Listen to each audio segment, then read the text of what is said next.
everyone, this is Marina from Sthlm, and today we are going to be making a vegan cheese sauce.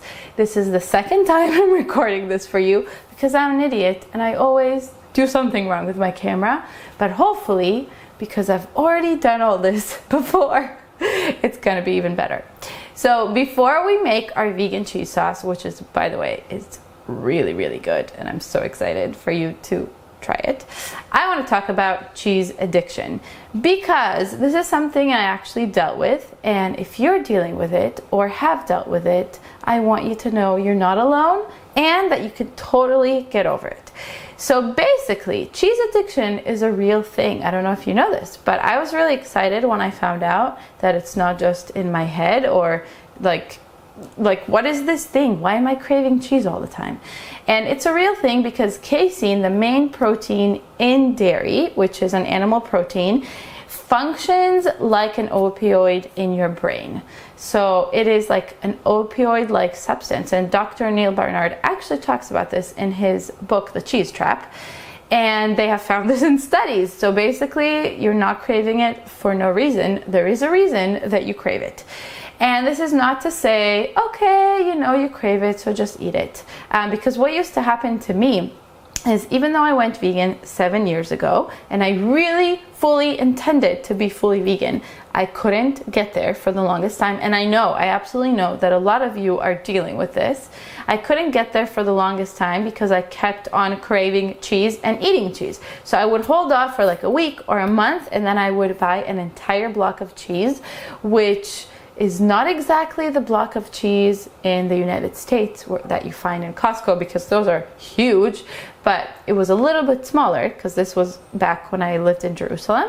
But still, I would eat by myself an entire block of cheese. I am not kidding you.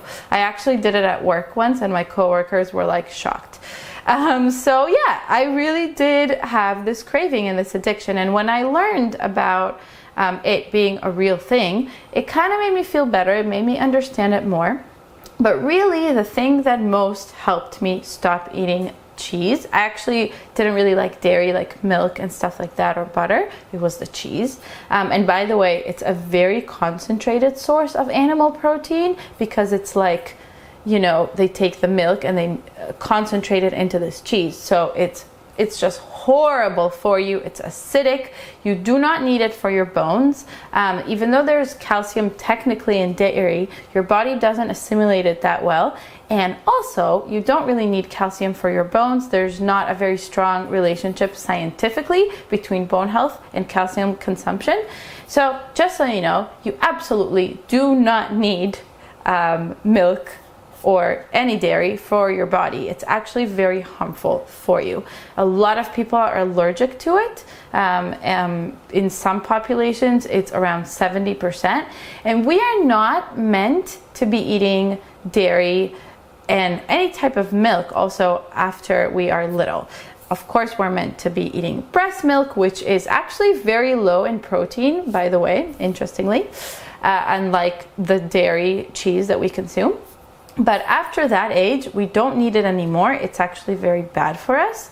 And the process of production of this dairy, even if it's on a very ethical farm, is really, really horrific. So originally, when I went vegan, part of the reason was not wanting to eat animals, and part of the reason was health. I think at that time, health was like a bigger one.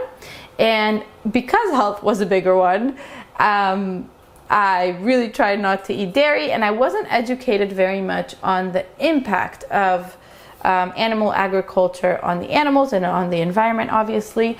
But the one that's really strong for me right now is the animals. So just to let you know, if you don't know, because I honestly didn't know all this information, what happens to the dairy cows is a lot worse, in my opinion, to what happens to the cows used for meat, because in that case they're just slaughtered, obviously, and I thought, oh, okay, then I can eat dairy because it doesn't matter. They're not slaughtered, they're just, their milk is taken away.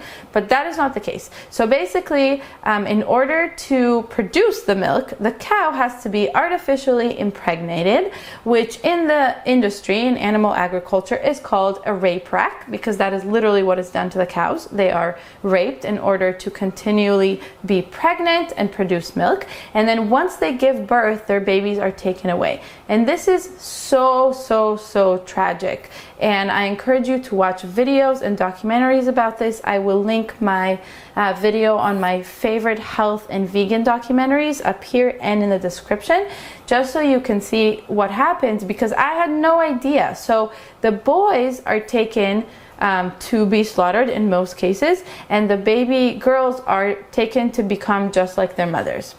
And it's so sad because the cows are mammals just like us, and they bond so much with their babies, and you can see them crying and begging for their babies not to be taken away. And I think the biggest part of this is really to open your heart and make an emotional connection when you watch it, because it's really easy to say, you know, it just happened somewhere out there, like we don't see it. Kind of like what happens to poor people or people in the third world that we don't see every day, and we can just ignore it. But the biggest part of this is actually emotionally connecting to it, because I think that the moment you do, it's just impossible to consume dairy. At least that's what happened to me. So it was almost like a tool for me to stop consuming this food, which is not really a food for humans, at least it's for baby cows. So it just made it a lot easier. And the health aspect, I know we all want to be healthy, and I know that if you're watching this, it's a big priority for you, but most of us, it's not that important for us that we would give up the things we love so much. But if it's for a reason that is actually bigger than just for your own health, it really empowers you, and it really helps.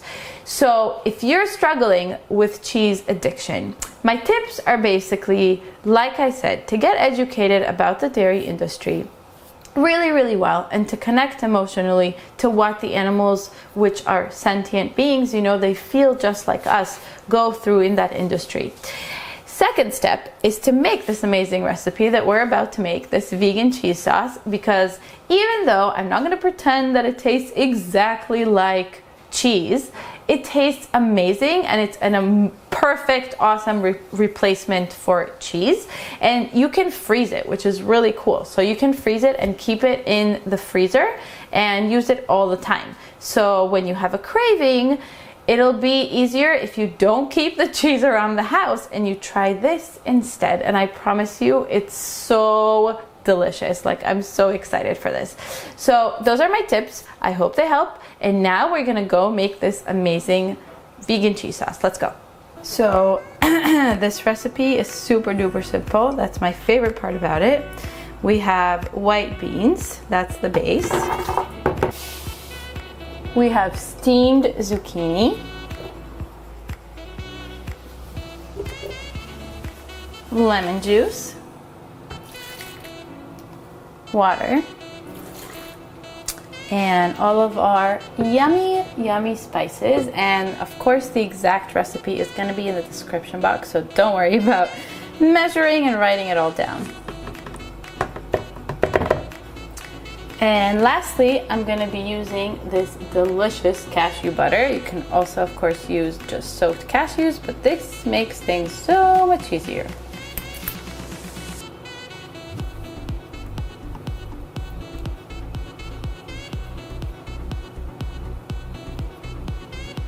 And now, of course, blending in this beautiful Vitamix. If you don't have a Vitamix, this can actually also work, just because I'm using the cashew butter. So it's really a lot easier to blend it up. So you can do this probably in any blender. Check it out. It turned out so good. Yummy. So yellow, just like cheese. I'm so excited for you to make this. It's so delicious. You can use it with veggies, you can use it with pasta, really anything you would use like cheese sauce in, and it's just so creamy and so good and so full of nutrition. So thank you so much for watching this video. I'm really excited to see your photos and how you're gonna make this delicious sauce. So please be sure to tag me at Sthlm. And please make sure to like and subscribe to my channel if you loved this video. I love you all so much, and I will see you next week. Bye!